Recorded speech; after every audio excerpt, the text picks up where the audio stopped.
Now I'm hoping you recognize that as the introduction, the main riff for Friends, Lovers Are Nothing by John Mayer. And we're going to break it down and analyze exactly what John Mayer has actually done. It's a very clever, well-written intro solo. Now if you look at the first opening notes, this part here. Now I'm including a little slide from fret 10 to the 12, but you don't want to hear this fret 10. You just want to hear the effect of the slide. So you can hear that. Now, what's important about these four notes is that those four notes make up a basic C-shaped bar chord. So if I were to play a C-shaped bar chord, you can actually hear that. And even though this is a C shape, the bass note or root note is at fret number 12, which means this is actually an A chord. If you're not sure about it, check this out quickly. I'm going to zoom out, play your normal A. You can hear the same thing, just a different way of playing it. And then why it's a C shape is because I'm sure you're familiar with the basic C chord like that. If I were to play my chord looking like this, and then slide up a fret and let my first finger become the substitute for the nut, I'd have a basic bar chord concept. But we don't want to get too much into bar chords right now. We want to analyze exactly why John's picked these notes, and it's because the opening chord is going to be an A. Only he plays it like this. So he's got a lot more control over the notes. That's your first phrase. Okay, remember it's an A major arpeggio, and it's based on a C-shaped bar chord with the root note over here, and that note on the fifth string is A. Okay, one more time through. 3 and 4 and we got that. Now the next part is going to be, and what's happening there is you're going to take the 12, and if you look at your tab sheet, above it in blue it says bend and release. And there's a 14 in brackets. No, 14's over here, right? Now you're not going to play that 14, you're going to bend this 12 to sound like this. So this note, you can hear that note, is that. And release means you unbend it. So it's, and you're coming onto the 10 after that. So super slow motion. 12, bend, release, pull off onto the 10. And then after you've done that, you're going to go to fret 14 on the 4th string, fret 11, and fret 13. Now let's put that together slow motion. Now if you haven't got this notes yet, pause the video for a minute or two, revise it, but before you go to the next section, please make sure you can play this along with me. 2 and 3 and 4 and...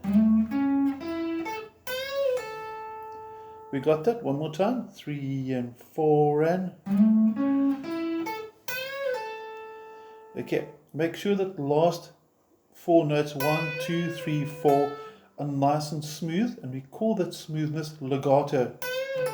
That's a legato phrase, in other words the notes are flowing. And after that, you've got that 14, 11, 13 as well. One more time, 3. Including the 14, 11, 13 this time. 3 and 4 and... We've got that. Next up, you go back to that same 12, 14 bend and release that we've just done. You're going to notice that this is going to happen quite often. And then it's going to hold that before it does a quick 10, 11, at the end of the bar. In other words, if I put this in context and listen to the original too, please, if you haven't heard the original, pause this video. If you're a student, I would have sent the WhatsApp link for you for the video as well. Otherwise, please go listen to the song. You need to understand the timing. But one more time through, we're going to include now that last little bit in the end there. Listen for the timing as it gets to the end.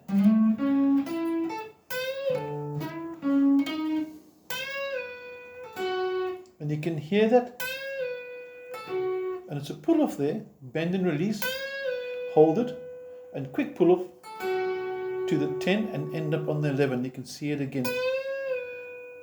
Pull off, And there's your 11. So one more time from a bit of a different angle. 2 and 3 and 4 and...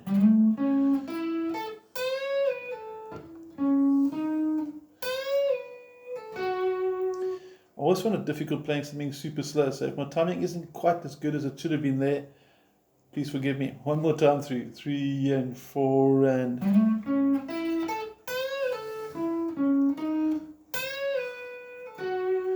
And then we're on to the next bar, which is going to sound like this.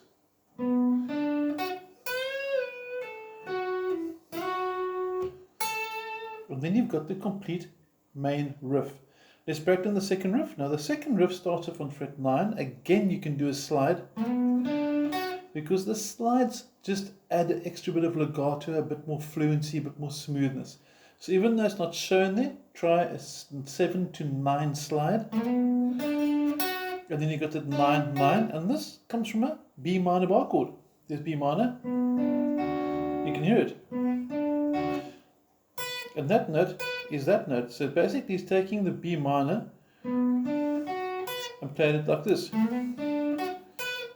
Same thing. It's interesting to know and recognize the notes and where they come from. So later when you do more theory and you look at target notes and chord tones, the notes that make up the chord and the notes we resolve the phrases on, this should come back to memory. But anyway, back to the second bar, we're looking at this.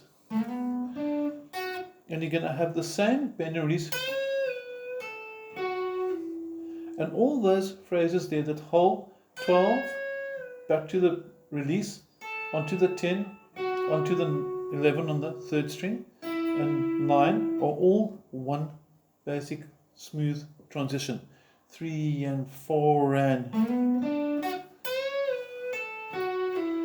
and then you slide your first finger and notice that split second pause after you've done that slide.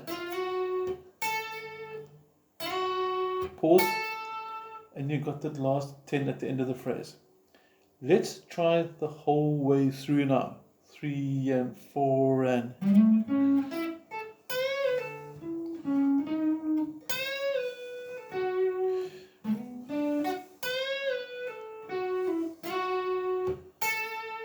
And that's your introduction riff. Now, we did the main riff first because once you got that, the little intro phrase, if you listen to the original, only happens once and it's really, really cool. I'm going to add that on now as a tail ender. So make sure you can play the main riff, listen to the original, play along with it. If you have any questions on the techniques, please, you feel welcome to contact me. If you want to know more about bar chords, how bar chords work, again, you know how to contact me. You've got my WhatsApp details. But let's look at that intro riff now quickly. Now, in the beginning, there's actually a piano that introduces the song, and you're going to hear something like this. Very easy. This is the actual intro riff. Like we said, we've just analyzed the main riff. The intro riff again. Quick slide from the 9 to 11. That's a come. You can see the 9's a small font. Onto the 9. Onto the 11. And quick slide back. Onto the 9. And you end on the 7. That's basically your intro riff. And then after that, you've got your...